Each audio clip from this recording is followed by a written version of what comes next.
And I'm going to welcome folks as they come on. We actually have very good attendance for the webinar we're about to start on reaching more tenants regarding rental assistance and eviction prevention assistance.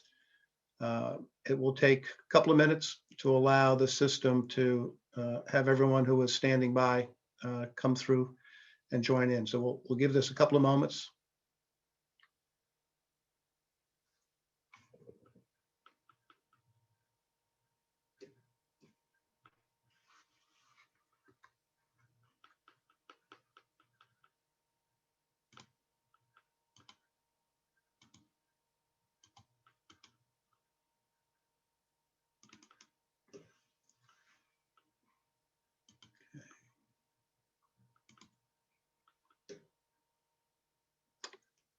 All right. So it looks like those who are in the waiting room have joined us, and welcome. We will be recording this and we'll be making it available on our website. So we appreciate your participation today. My name is Frank Desmarais. I'm the Deputy Director at DHCA. We'll be reviewing with you the efforts and the information and the support that's available through the county. We will try and answer questions that you have. If you can enter them in the chat or the Q&A. The chat, you can share information, you can add links if you want to share information with others, and we will provide the overview. And as we get to sections of this, we will try and answer questions that have come up in the during the course of that overview. There's two fundamental activities going on right now that we're trying to reach as many tenants who are having difficulty with their rent payments, who are in arrears or in concern about falling behind on their rent. And those two activities are that the courts, which have suspended eviction activities in a couple of different phases in the past 12 months, are reopening next week in Montgomery County to begin hearing new cases related to failure to pay rent. Last Monday, the court started hearing cases across the state related to failure to pay rent. But in Montgomery County, the judge managing the court system here decided that they would take the 14,000 or so accumulated cases that were pending and try and clear that backlog with marathon sessions beginning April 5 in the Silver Spring Courthouse, 5 days a week, with multiple courtrooms and multiple dockets or session, each courtroom each day. The potential on that list was as many as 3,000 to 3,600 cases coming before the judge in the course of a week. We understand that there are a lot of very old filed cases that will not get heard, but they have to be cleared. So they're working through a process to try and clear that. But there are going to be many hundreds of tenants who will be receiving summonses for court dates, and we're going to be sharing information about the protections available to them, the support available to them, and the actions that they need to take in advance of that to take advantage of those protections.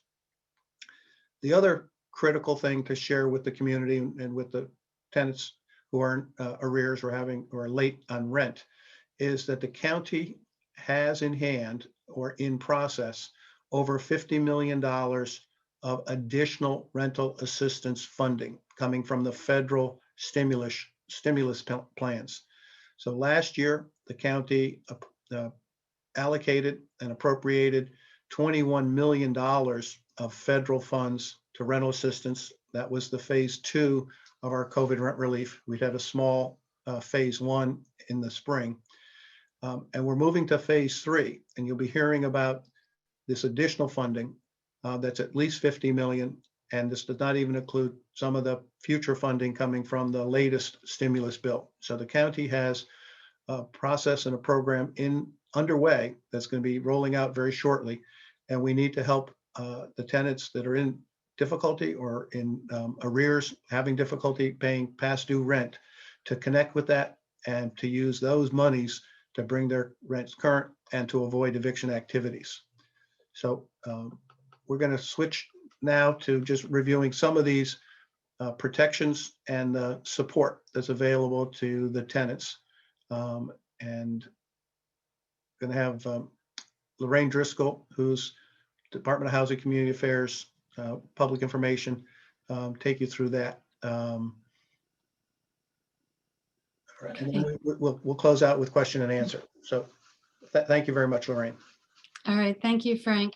And we want to make sure that you have the materials you need to reach people and provide them this information so that they can benefit from the available supports in this difficult situation. So we're providing information for you in several formats. We have paper flyers for distribution. In a minute, I'll show you kind of images of them so you can get a feel for what might work for your organization. So we have a flyer in English and Spanish. We also have a 7-language flyer. So that's the paper option. And we have a lot of electronic communications as well. Our website is montgomerycountymd.gov/renters, and it's available in English and also in Spanish. And that has contact information for support organizations and general guidance, information for people to see what they can do. But the big piece there is we want people to contact one of the support organizations who can walk them through the process. We also have a graphic for e-newsletters. This is being used right now for social media on the Montgomery County website, Twitter and Facebook feeds. You can also use it for social media, but also congregations, schools, communities can put this in, and that is being prepared in 7 languages. And then we also have our flyers available electronically. On the next slide, I want to display one of the flyers. So this is the English and Spanish flyer.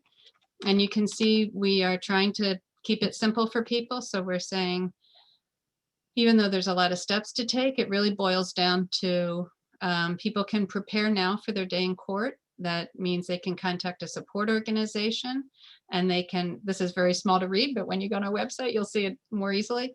And they can understand that there are protections that may well be available to them. And the support organizations can help them exercise those. And secondly, if they receive a court summons, there are steps they can take. They can call legal aid, they can call 311 for housing stabilization assistance, and they can come to court. And that is a big message we want to convey. Help is available at court. We want everyone to come to court. And that's part of the reason it's so important to get this information out there. Sometimes people feel, why go? I don't know if I think good's going to happen. It's definitely worth it for tenants to come to court. And the third thing is that people need to work with their landlord.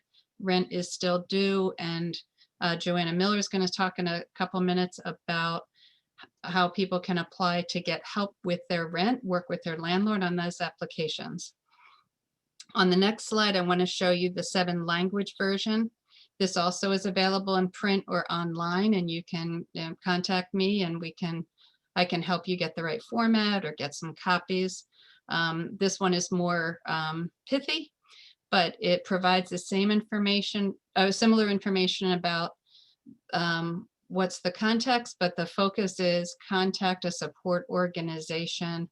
Many of them have services in different languages, and now is the time to reach out.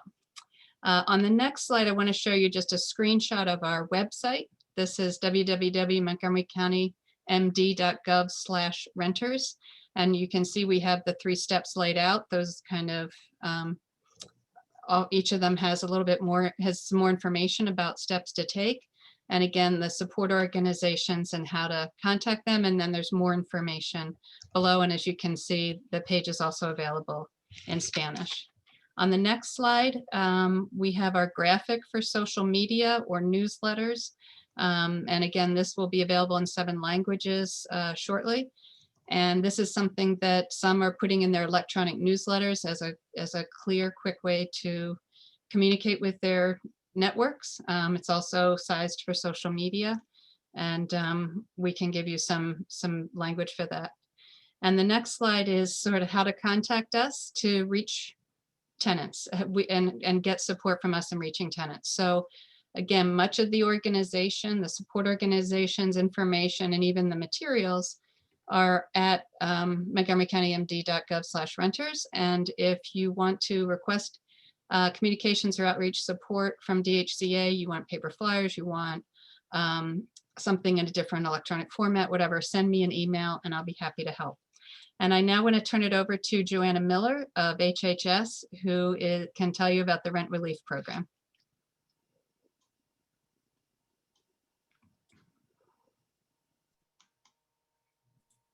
Thanks so much, Lorraine, and thank you everyone else for bearing with me as I got my my screen all set up here. But hopefully you can see my slides. I'm part of the Department of Health and Human Services, and I'm just here to speak about some of the assistance that we have available for renters. So as you can see within the Department of Health and Human Services, we are very excited to be launching our next round of funds for rental assistance beginning next week, the week of April 5th. So this will be our third round of funding assistance for renters, and things will work a little bit differently this time than they have in our last two rounds. The primary difference is that we are working with a software partner to run this application system. So it should actually make things much easier in terms of being able to apply, and it will certainly make things easier for us working on behalf of all of you to review these applications more quickly and hopefully get funds to you more quickly. So with this next round of funding that's going to become available, there are a couple of key points that you need to keep in mind in terms of determining whether you or someone you know may be eligible for these funds. So the first and most important one is that you have suffered some kind of income loss due to COVID. So we know that folks have lost jobs. We know that hours have been reduced. Many folks have been furloughed. So if you have experienced any of those situations, you are welcome to apply. We are also looking for individuals whose gross income, so the amount of money that you earn before taxes, is 50% or lower of the area median income. And I understand that that is a somewhat difficult concept for everyone to understand. The good news is we do have charts available that show very specifically how much money a household is earning based on the number of people per household to qualify according to that criteria. So you can certainly keep in mind that you need to be at or below 50% of the area median income, but don't worry, we are simplifying the process for you to sort out whether or not you meet those terms. You also need to owe at least $1,000 in back rent to your landlord. So in previous rounds of applications, we had a minimum number of months of rent owed, and now we're changing that to this financial amount. So at least $1,000 in rent. We're also looking for individuals who are paying at least 40% of their monthly income towards rent. So if you are earning $1,000 a month, then you're going to be needing to pay at least $400 a month in rent. We also need you to have lived in Montgomery County since at least August 2020, if not earlier. And then it's also very important for me to note that with this application process, we will not be reviewing applications on a first come, first served basis. We are actually looking specifically for individuals who are in high need areas of the county and who have been unemployed for more than 90 days. So I will show you in just a moment a map of what those high need areas of the county are. But please know that if you submit an application and you are from one of those high need areas and you have been unemployed for more than 90 days, we will be able to fast track our ability to review your application and make a determination of what funds are available to help you in paying your rent. As of right now, the amount of money that is available for each household in this particular program is up to $12,000. Now, that particular amount has shifted. We are getting this money from both the state and from the federal treasury, and they've given us some very specific guidelines that we have to adhere to when we give this money out. Some of those rules that we are getting from the state and the treasury are changing very quickly. So that number of $12,000 per household may change, but for right now, that is the number that we are working with. And again, please keep in mind the application portal for rental assistance opens next week, the week of April 5th. And that's when you'll be able to start applying for this next round of rental assistance. If you received funds in a previous round of funding, you are welcome to reapply. I know that in previous rounds of funding, if you had been given funds in round 1, you were not eligible to apply in round 2, but we are very pleased to say that you are eligible to apply in round 3, regardless of whether or not you received funds previously. I will also note that we are looking for applications from individuals regardless of your citizenship or immigration status, and regardless of whether you are in a formal housing situation or not. So if you are staying on a couch at a friend's house, that is just as valid as having a formal lease in an apartment building. All right, I had mentioned that I would show you this map of our high need areas of the county. So if you live in any of these areas that are highlighted in purple, that is one part of the process for qualifying for a fast track on your application's review. So obviously that's not something anybody has a lot of control over unless you're planning to move next week. But individuals in those neighborhoods are the folks we are most concerned about being able to assist. Now, there are a few other programs I just want to quickly bring to your attention. These are other programs within the Department of Health and Human Services. We care a great deal about preventing folks from experiencing homelessness. And we have a couple of different programs that exist to help you avoid homelessness.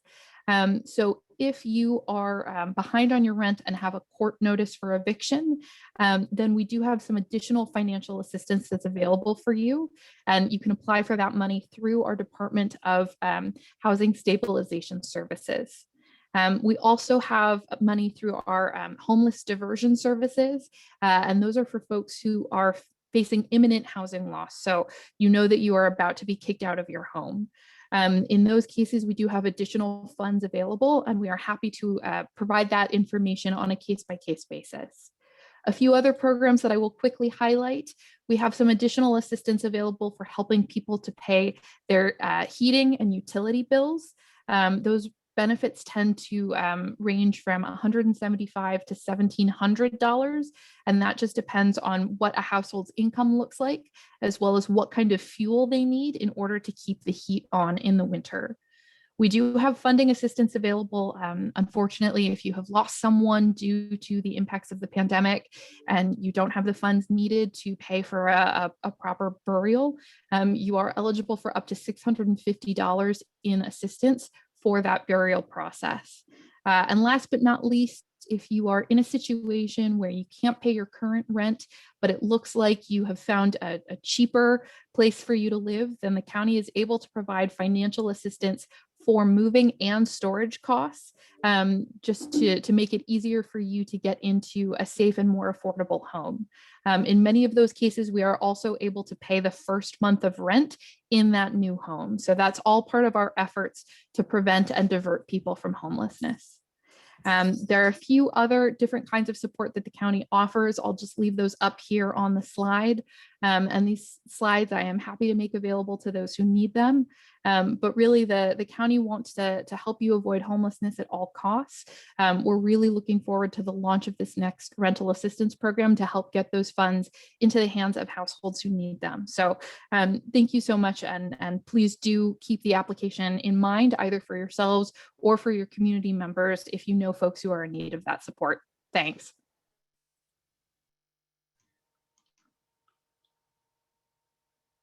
Okay, so thank you very much, Joanna and Lorraine. And I just want to kind of wrap those two conversations together, and then we'll start working through questions that have been popping up.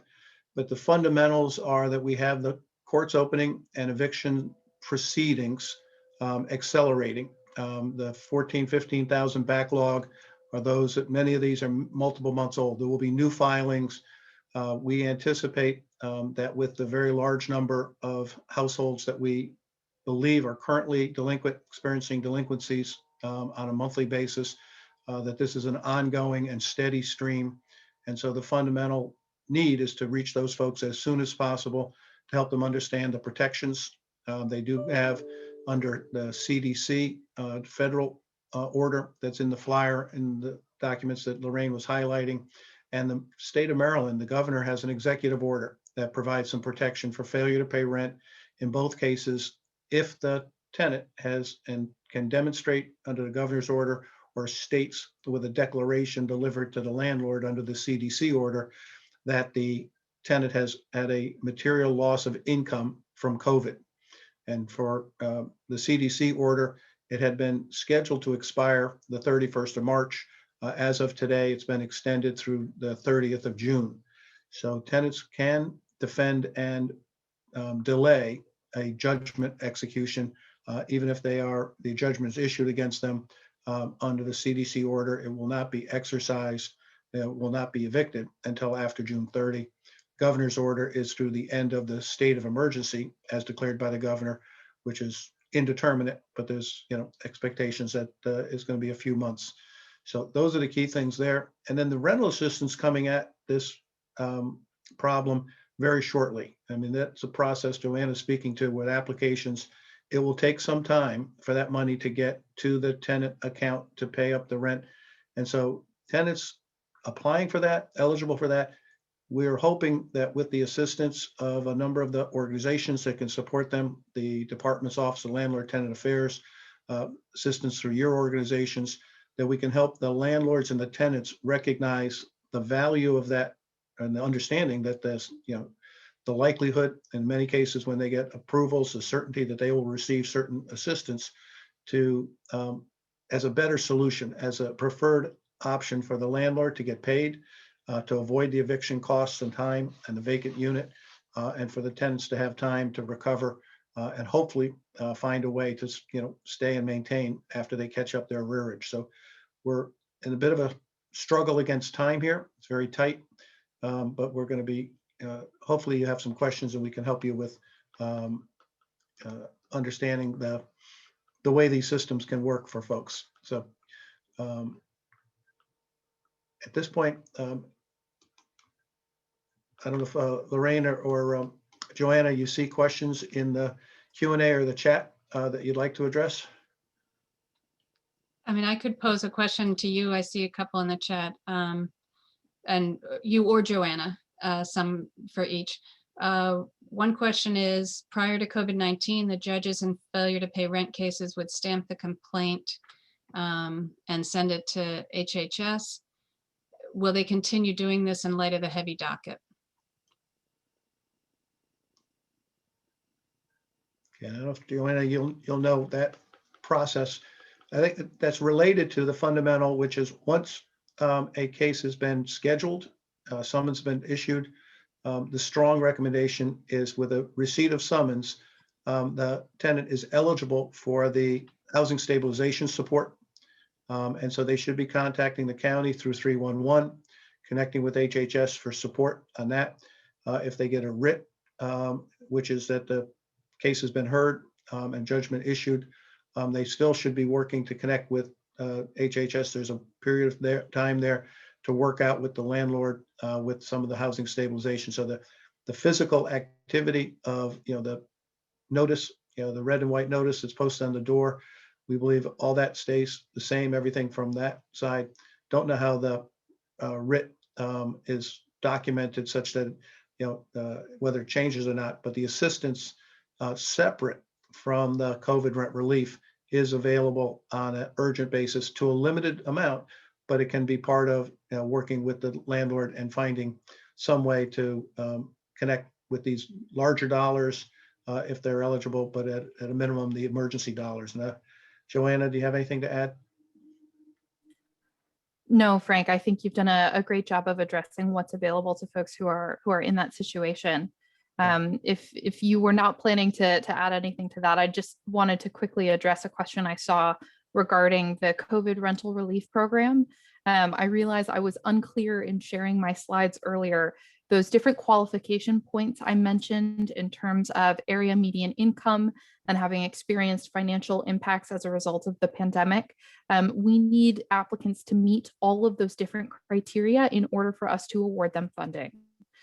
So those criteria that have to be met are COVID-related income loss, 50% of area median income or below, and again, we have a chart for that to make that easier, that you owe at least $1,000 in rent to your landlord, that you are paying at least 40% of your income in rent each month, and that you have lived in Montgomery County since August of 2020 or earlier. There had been another question in regards to how we verify some of those different criteria, and we will be asking for documentation. So if you have a W-2 form from last year or other kinds of documentation from your employer that would verify what your income looks like, that's the kind of documentation that we'll be looking for, in addition to any kind of paperwork you can have that represents your lease. In some limited situations, we will be able to accept self-certification. So if you have individuals who are working in very informal work situations where all they have is a text message from an individual asking them to come into work, we will be able to accept those text messages. But there is a strong preference for formal documentation. So if you have it, we would ask you to supply that.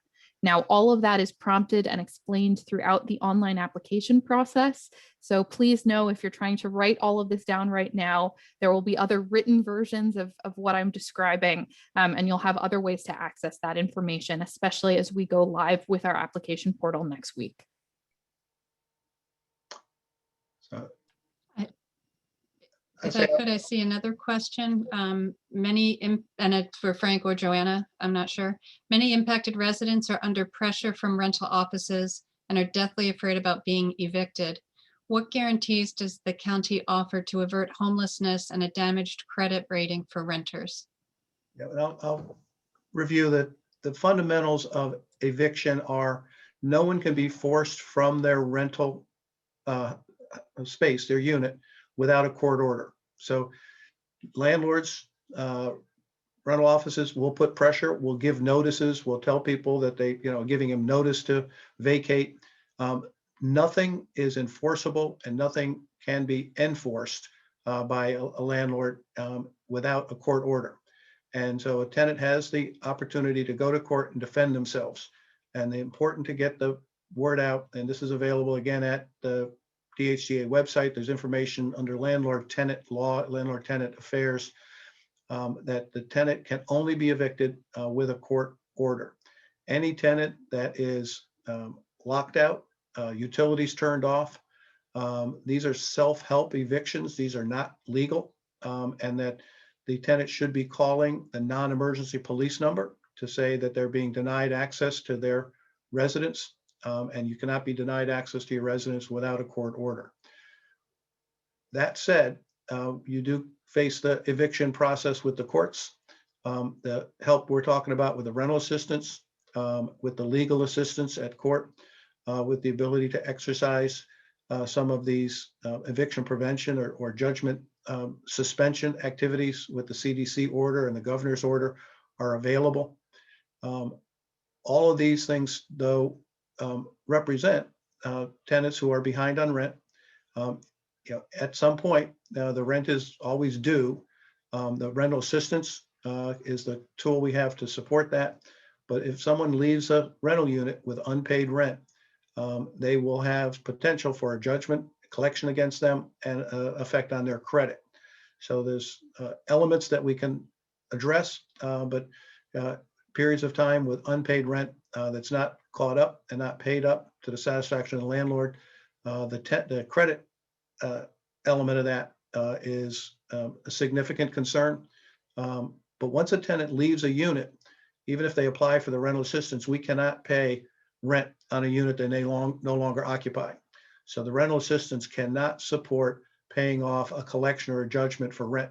It can only pay arrearage rent to keep someone in a unit.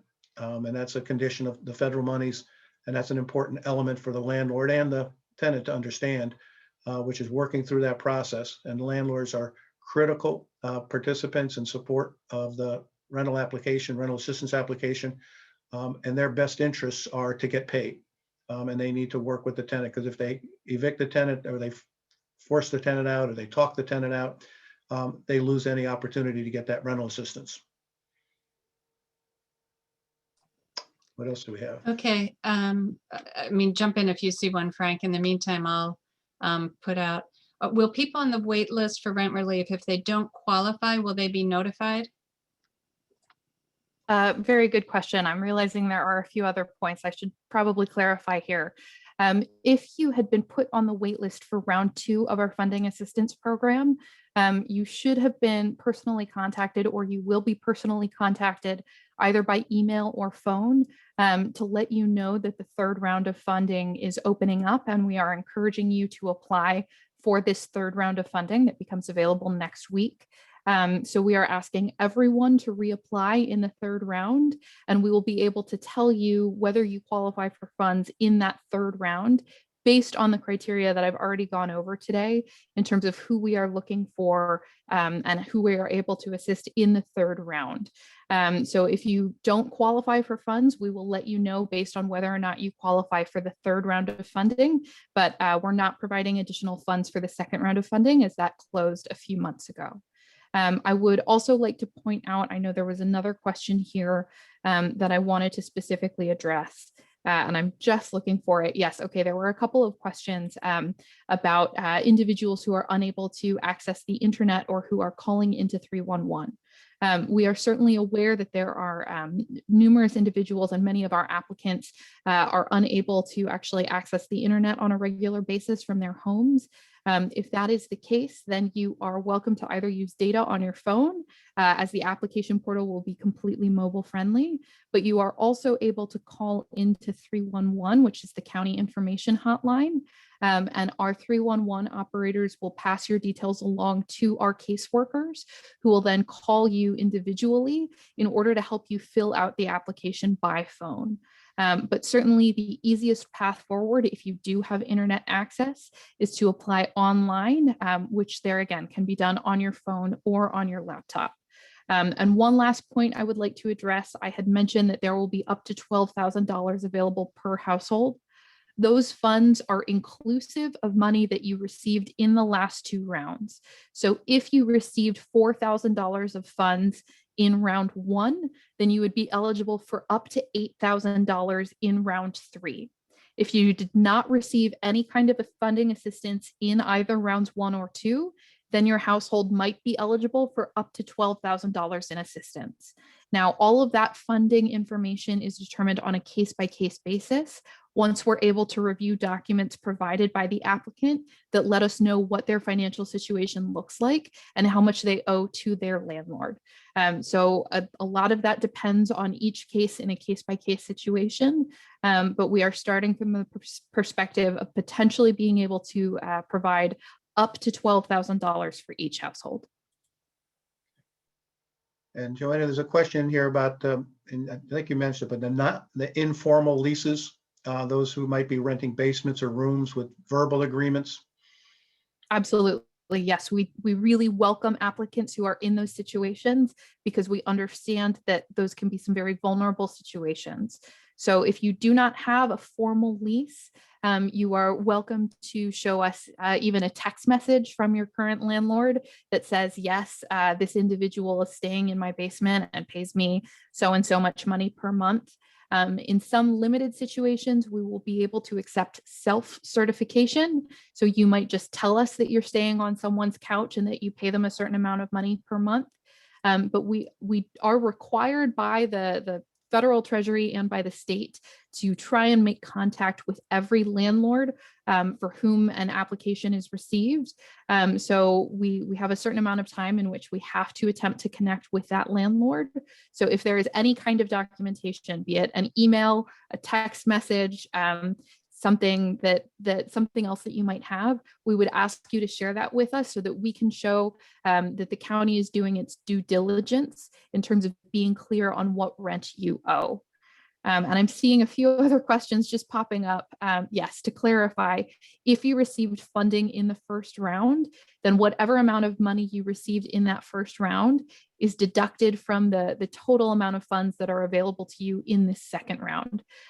So as the example that I received here in the chat from Kelly is suggesting, if you received $3,000 in the first round, Then now in this third round of funding, we would do 12,000 minus 3,000, and then potentially that household would be eligible for up to $9,000, depending on the current state of their finances and how much they owe to their landlord.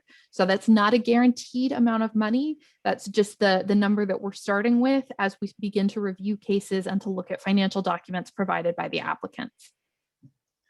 I say there's a couple of questions in here related to lease renewal issues. And in landlord-tenant law, there's in eviction and court processing, there's a category called tenant holding over. Under state and county law, the landlord does not have to renew a lease. And so the landlord can simply give 60 days notice that they are not renewing the tenant's lease. And then they can, if the tenant does not leave, they can file with the court a tenant holding over action. And this is different than failure to pay rent. The tenant may be behind on rent, and that may be a factor in why they chose not to renew the lease, but it's separate from failure to pay rent. It is not protected under the CDC order or under the governor's order. And the court will hear the cases separate from the failure to pay rent cases. So this is a significant challenge for many tenants because they have no legal protections that they have on that. So landlord can simply just provide that notice and ask the court to then execute the judgment and the writ for possession and the eviction of the tenant. Anyone facing that, though, should be in contact with the county with 311. That is an eviction activity. There can be assistance available to them. And at a minimum, there'll be support from the county, from our Office of Landlord Tenant Affairs, and from the legal aid folks that work and represent at the courthouse. Limited defenses, but there are still structured defenses, and there's still ways potentially to work with the landlord to try and maintain housing. Can I offer another question? Sure. Will landlords be signing anything that prevents them from giving tenants a 60-day notice after they receive rent arrears payment from the county?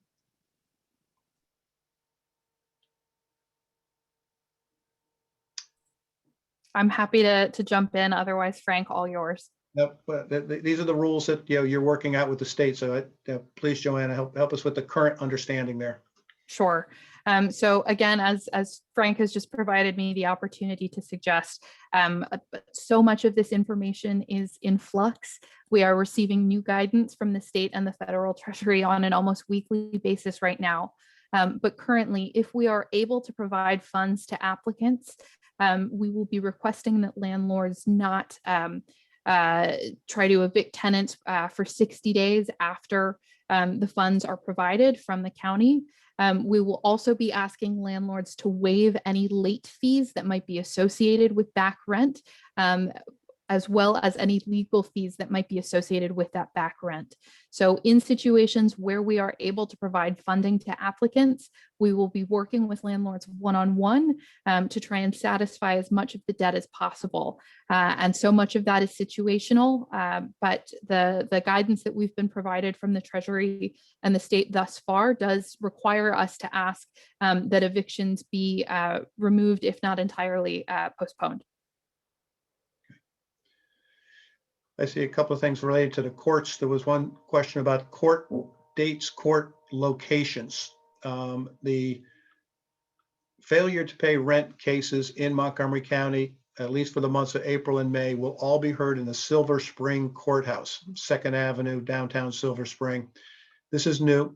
Traditionally, everything was held in the Rockville Courthouse. The tenant holding over eviction cases, and then another category which is the breach of lease cases. If a landlord is taking action based on activities or actions of the tenant and challenging them as a breach of their lease, those will still occur in Rockville. So there's going to be some confusion.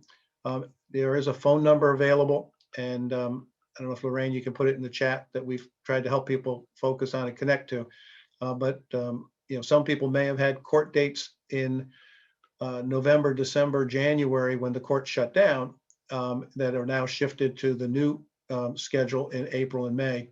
But it's important, if they have failure to pay rent, at least for the foreseeable future, are going to be in Silver Spring in these very, very crowded dockets with many hundreds of cases every day.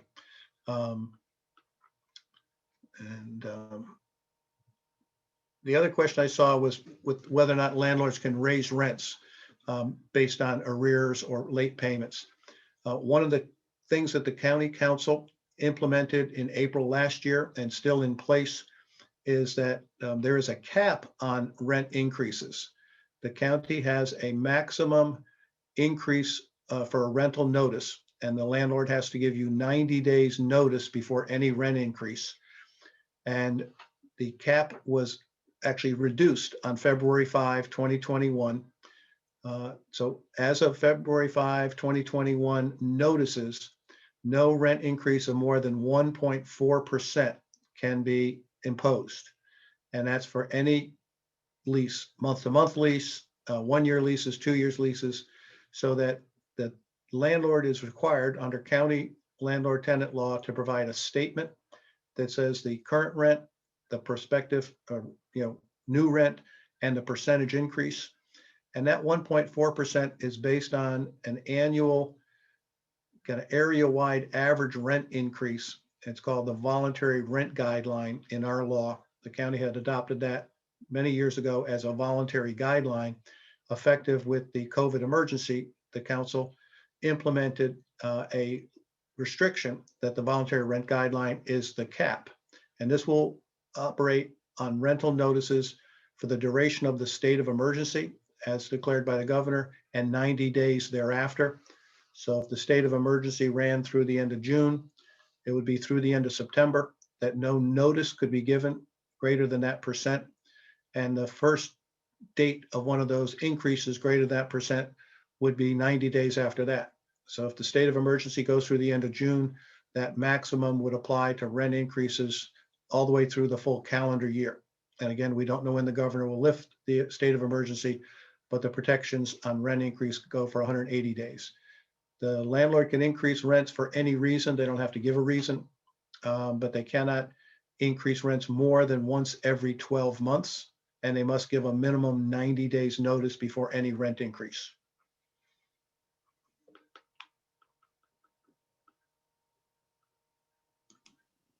Okay.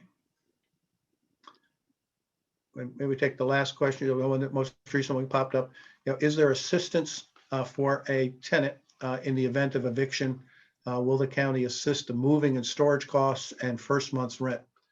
And with Joanna, I don't know if you know the eligible uses of the housing stabilization funds.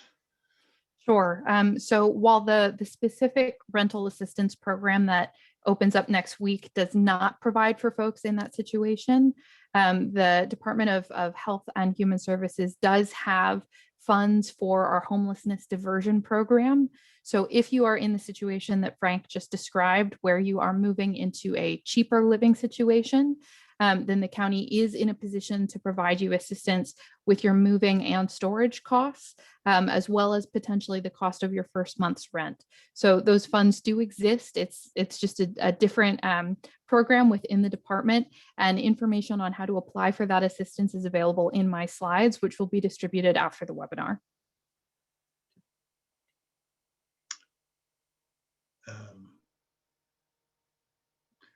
There's a question here about will other safety net providers be added to help with the eviction prevention?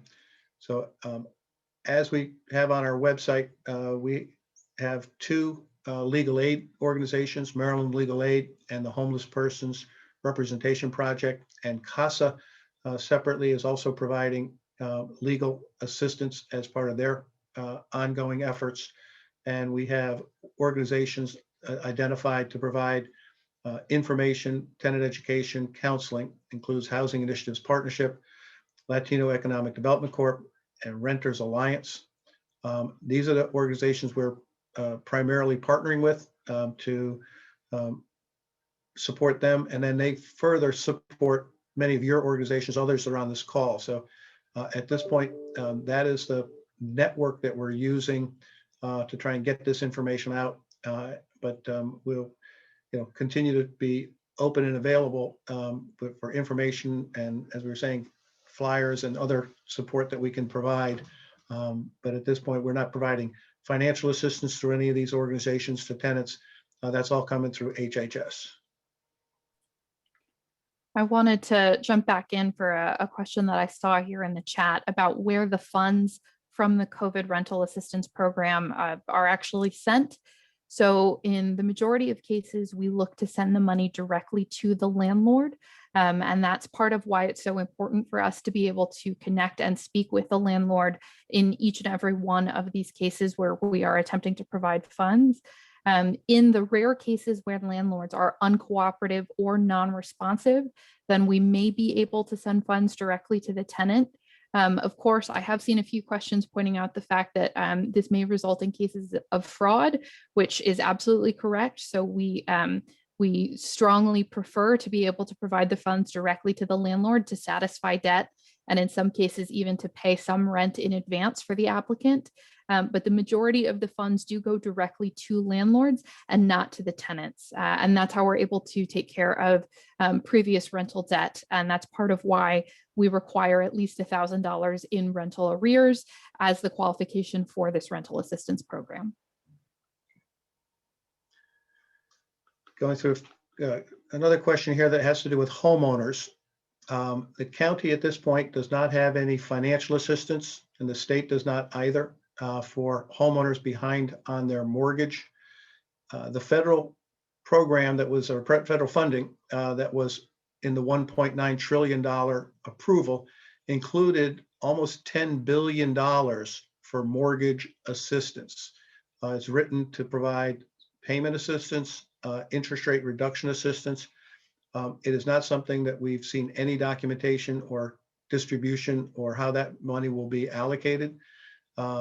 They've also allocated money, $100 million toward mortgage counseling.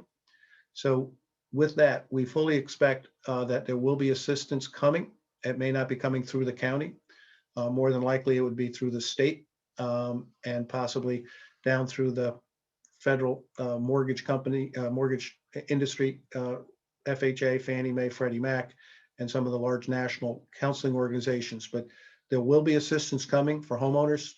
Any homeowner that has a federally insured mortgage, and many bank held mortgages are offering forbearance, and recently forbearance, which really just suspends the payments, adds the payments onto the balance, it has been allowed to be extended. The mortgage or the homeowner has to apply for that extension, but up to a 6-month extension on the original 12-month maximum.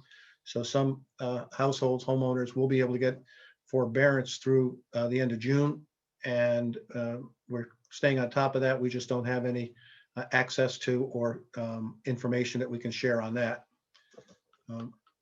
One question here, Joanna, was whether or not the utility assistance can extend to Wi-Fi bills. I don't know if you mentioned that earlier.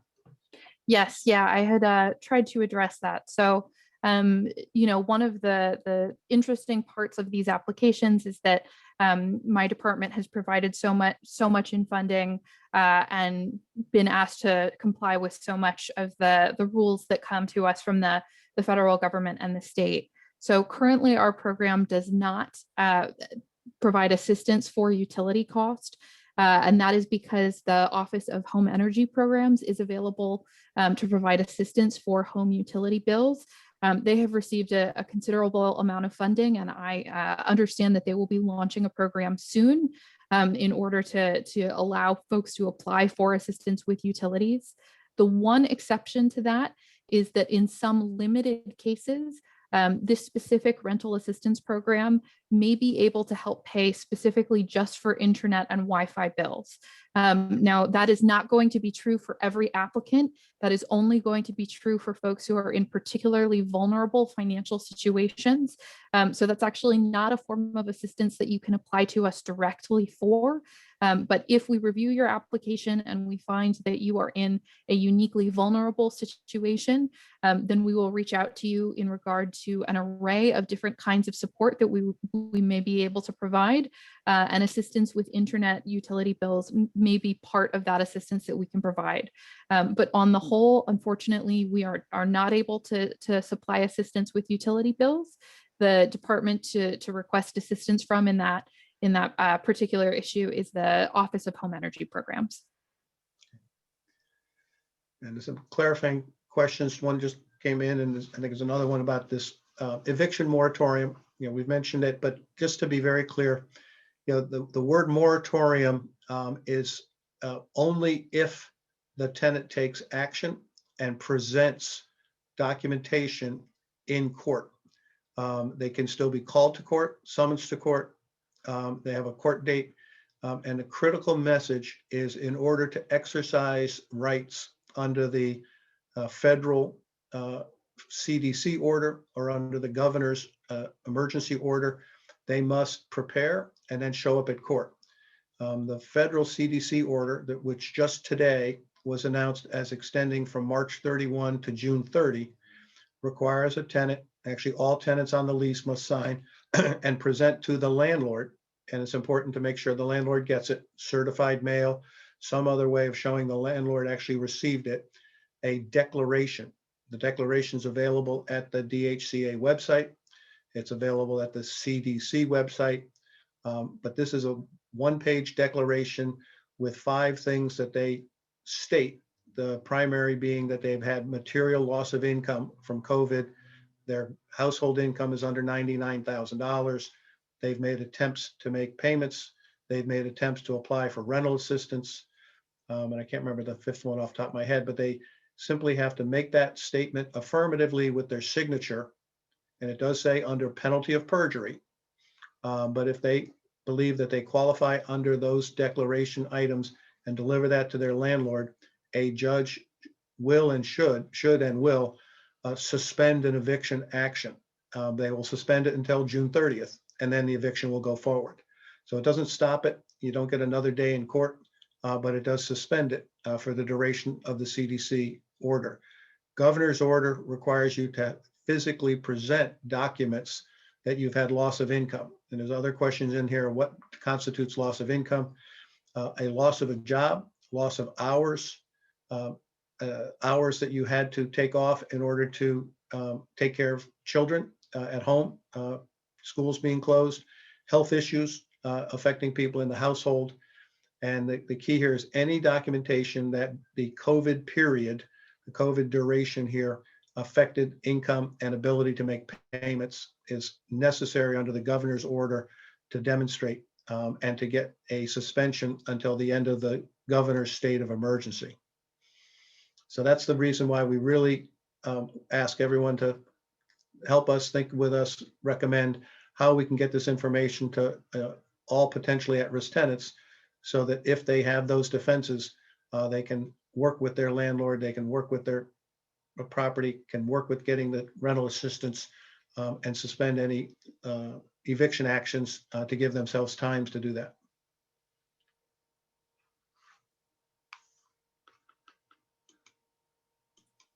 It looks like we may have been able to tackle all of the questions that have been provided thus far. But certainly if anyone has further questions about the rental relief program that's opening up again next week, I'm happy to take those.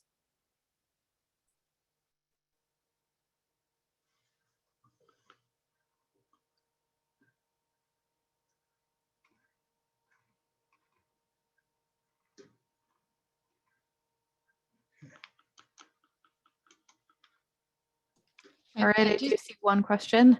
Apologies, Lorraine. Oh, I'm sorry. I do see one question. I don't know if we've dealt with it yet, but what about renters in shared housing? Do they qualify for these programs? Yes, so the $12,000 that may be available that I mentioned earlier, that's $12,000 per household. So if you and a family member are in shared living accommodations, either one of you may apply for assistance, but we will only be approving funds on a per household basis. So if you are in a shared living situation, that does not disqualify you from applying, but we will be checking each address that is provided to us from the renters who apply.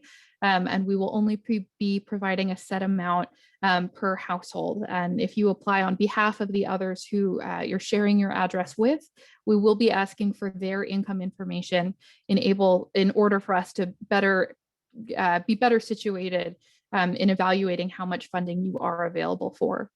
I also am seeing a question about a closing date for the application. So the answer is no, there is not a closing date right now, but traditionally these funding programs have run for 3 months.